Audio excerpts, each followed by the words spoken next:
How to like a message on WhatsApp. Hello everyone, welcome to this channel. I'm Emily and I'm here to help you out today. So without any delay, let's get started. So in order to like a message on WhatsApp, it's a very simple process. All you have to do is launch the WhatsApp application on your device. But before that, make sure that you have the latest version of WhatsApp application on your device.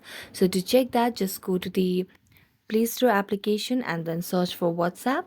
So as you can see, we have the latest version of the WhatsApp application on the device. So I'm going to tap on open and it will lead me to the WhatsApp application.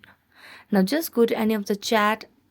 So if you want to like a message on WhatsApp, what you can simply do is make a long press on the message, and then here you'll be able to see different emojis that shows that you liked the message, or you can give your expressions through it. So I'm going to tap on the heart and there you go. So thank you so much for watching this video. If you enjoyed watching it, don't forget to like, subscribe and hit the bell notification for more updates.